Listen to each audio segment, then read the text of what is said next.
میرے بھائیوں، بزرگوں، دوستوں، ہم یہاں پر بہت بڑی نسبت پر آئے ہیں۔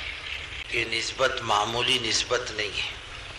بدر کی قیدیوں کے بارے میں جب حضرت ابوبکر صدیق رضی اللہ تعالیٰ عنہ سے، حضرت عمر سے حضور پاک صلی اللہ علیہ وسلم نے مشورہ کیا کہ ان قیدیوں کا کیا کیا جائے، حضرت ابوبکر صدیق رضی اللہ تعالیٰ عنہ کی رائے یہ تھی کہ حضرت فدیہ لے کے چھوڑ دو، یہ ہمارے آج نہیں تو کل دست بازو بنیں گے۔ حضرت عمر کی رائے یہ تھی کہ حضرت اس میں میرا بھائی بھی ہے،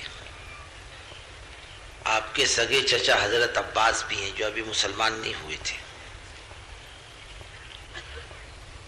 اور فلانے کے رشتہ دار بھی ہیں۔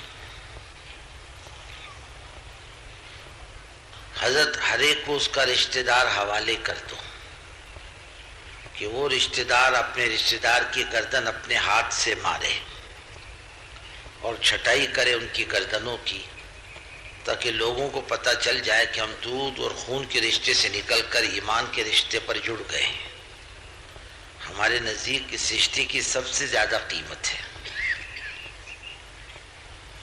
تو ہم یہاں پر جو جڑے ہیں وہ نہ دودھ کا رشتہ ہے نہ خون کا رشتہ ہے، بہت بڑا رشتہ ایمان کا رشتہ ہے، اس پر اللہ کے بہت وعدے ہیں۔ یہ اغراض کی دنیا میں اللہ کی نسبت پر جڑنا یہ بہت بڑے کمال کی بات ہے۔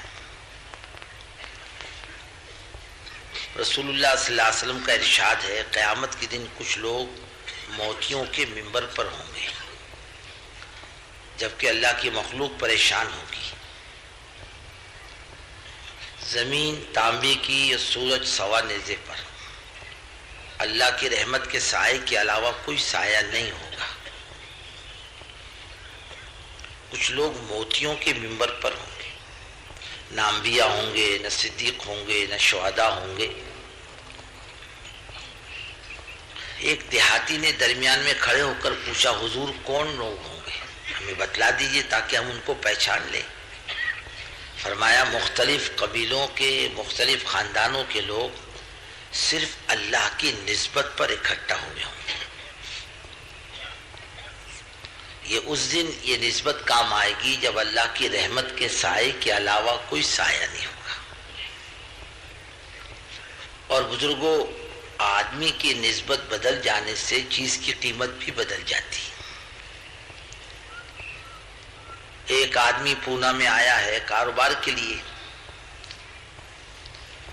کہاں آئے گا کہاں جائے گا کوئی نہیں پوچھتا، لیکن ایک جماعت اللہ کی نسبت پر آتی ہے، لوگ فکر مند ہو جاتے ہیں، بھئی جماعت آئی ہے، کیا کرنا اس کا، کہاں کام لینا، کہاں بھیجنا، کیسی جماعت ہے، کیا کھلانا، آدمی فکر مند ہو جاتا ہے۔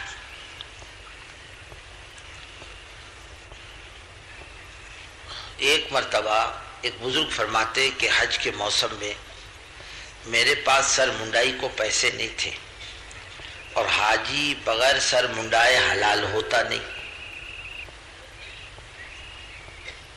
کہ میں ایک حجام کے پاس گیا، وہ کسی رئیس کی حجامت بنا رہا تھا، میں نے کہا بھائی اللہ کے واسطے میرے سر کے بال بنا دے، ایک پیسہ نہیں ہے میرے پاس۔ اس نے اس رئیس کو اٹھا دیا، حضرت ذرا ٹھہر جاؤ، اور اپنی چادر جھٹک کر صاف کر کے اس بزرگ کو بٹھایا کہ تشریف رکھیے، اور سر کے بال صاف کیے۔ یہ بزرگ فرمانے لگے کہ میں نے یہ نیت کر لی تھی، اللہ مجھے کہیں سے کچھ بھی دے گا سب سے پہلے میں اس حجام کو دوں گا، نائی کو دوں گا۔ جب اپنے خیمے میں پہنچے تو کسی نے 10 اشرفیاں ہدیے میں دی، کہنے لگے اے اللہ تو نے میرا امتحان جلدی لے لیا، اور 10 اشرفی لے کر اس نائی کے پاس پہنچے اور اس کے چادر پر 10 اشرفیاں رکھ دی۔ اس نے کہا حضرت کیا ہے یہ؟ کہنے لگے کہ میں نے نیت کی تھی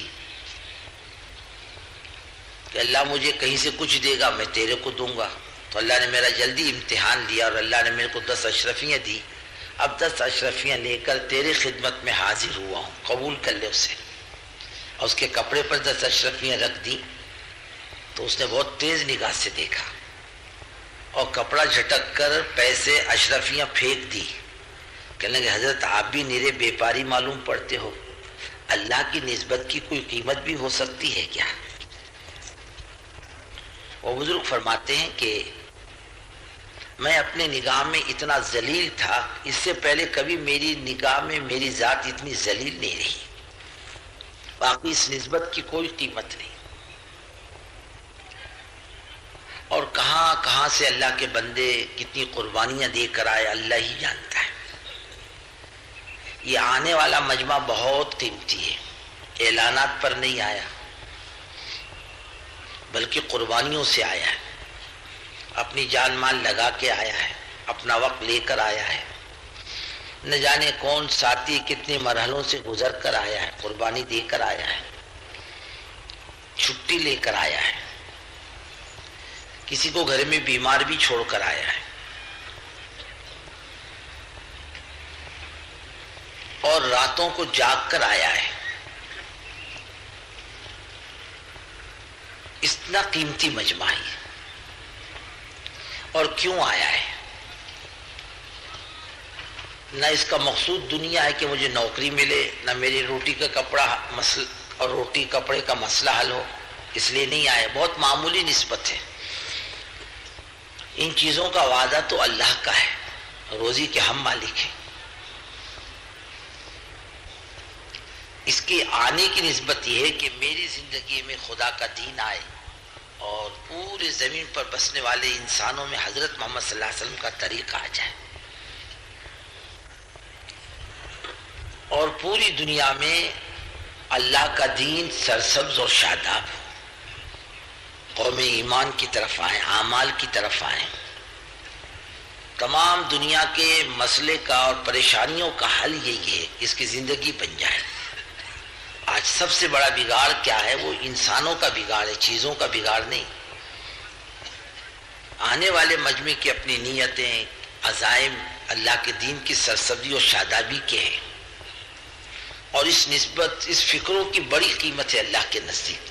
حدیث پاک میں آتا ہے ایک آدمی تھوڑی سی دیر بیٹھ کر فکر کر لے اللہ کے دین کے بارے میں, اللہ میں کیا کروں, تیرا دین دنیا میں کیسے سرسبز اور شاداب ہو. تھوڑی سی دیر فکر کر لے تو 70 سال کی نفل عبادتوں سے زیادہ قیمتی ہے.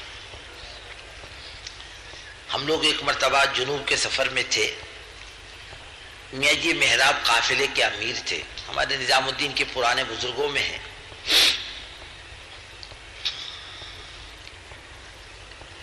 ہم لوگ ایک بستی بھٹکل میں پہنچے تو کئی لوگوں کا ضرورتوں سے فارغ ہو کر نمازوں میں لگ گئے. میرا وضو تھا, میں نے 2 رکعت پڑھی اور دعا کی کتاب لے کے بیٹھ گیا. میرے کو کہنے لگے کیا کر رہے ہو؟ میں یہ کتاب پڑھ رہا ہوں دعا کی. کہ اس سے اونچا عمل کیوں نہیں کیا؟ کہ میاں جی اس سے اونچا عمل کیا ہوگا؟ کہنے لگے تھوڑی سی دیر بیٹھ کر فکر کر لیتے, اللہ اس بستی میں تیرا دین کیسے زندہ ہو, اس کے لیے میں کیا کروں. آج تو دین زندہ نہیں ہوتا تمہاری فکروں پر, اگر 50 سال کے بعد بھی دین زندہ ہوتا تو خدا اس کا ثواب تم کو دیتا. کہ یہ ایسی کمائی ہے. اور اللہ تعالی اندر کو دیکھتا ہے, اندر کی نیتوں کو دیکھتا ہے, کیا عزائم ہے, کیا ارادے ہیں اس کے. اعمال قیامت میں بھی کام آئیں گے. آتا ہے نا حدیث پاک میں 3 آدمی قیامت کے دن خدا کے عرش کے سائے میں ہوں گے. کس کے سائے میں؟ خدا کے عرش کے سائے میں. ایک جوان عبادت گزار, ایک عادل بادشاہ اور ایک نماز کا دائی. خدا کے عرش کے سائے میں ہوں گے قیامت کے دن, جبکہ اللہ کے سائے کے علاوہ کوئی سایہ نہیں ہوگا. یہ چلنا پھرنا, یہ اللہ کے راستے کی ٹھوکریں کھانا, نرم گرم برداشت کرنا, اور چل پھر کر کے دھکے کھانا, تکلیفیں اٹھانا, اپنے مزاج کے خلاف کھانے کھانا, اپنے مزاج کے خلاف سونا. اب بتاؤ یہ جتنا مجمع آیا اس کے سونے کے لیے گادیاں لگی ہیں کہ یہاں پر؟ یہ اونچ نیچ زمین ہے. اور یہ کیسے لوگ ہیں؟ اپنے گھروں میں ان کے بستروں کو جا کر دیکھو، کتنے شاندار بستر، کتنے شاندار ان کے اپنے رہنے کی جگہیں. میں سمجھتا ہوں کہ ان کے سنڈاس بھی ہزاروں روپے کے ہوں گے، شاندار. ان کے بستر، ان کے سونے کی جگہیں کتنی شاندار. سب چھوڑ چھاڑ کے آئے ہیں. کائے کے لیے یہاں لڈو ملنے والے تھے، کہ بریانی کھانے کو ملنے والی تھی. لین لگا کے کھانا کھاؤ، جہاں جگہ ملے وہاں سو، اور اس کے بعد میں ہر مجلس میں بیٹھ کر اللہ کی بات سنو. تھوڑی کسی اور نسبت سے آئے تو یہ ساری چیزیں جھیلے گا یہاں پر، اور نہ جانے کیا کیا کر رہا. اللہ پوچھیں گے بندہ کیوں جھیل رہا؟ کہ اللہ تیری نسبت پر، اور کوئی نسبت نہیں دوسری. کہ بھائی یہاں الیکشن لڑنے کے لیے آئے کیا؟ کہ بریانی کھانے آئے؟ کہ رشتہ دیکھنے آئے؟ کچھ نہیں، صرف اللہ کی نسبت. اللہ بھی تو قدردان ہے، نہ قدرے تھوڑی ہیں، وہ بھی تو بڑے زبردست قدردان ہیں. نوازنا خوب جانتے ہیں. ہم کسی کے ساتھ بھلائی کا معاملہ کریں گے اپنی ذات کے اعتبار سے، اور اوپر والا بندوں سے معاملہ کرے گا اپنی ذات سے. بہت قدردان ہے. خدا کی قسم مخلوق میں کوئی اتنا قدردان نہیں جتنا وہ خالق قدردان ہے.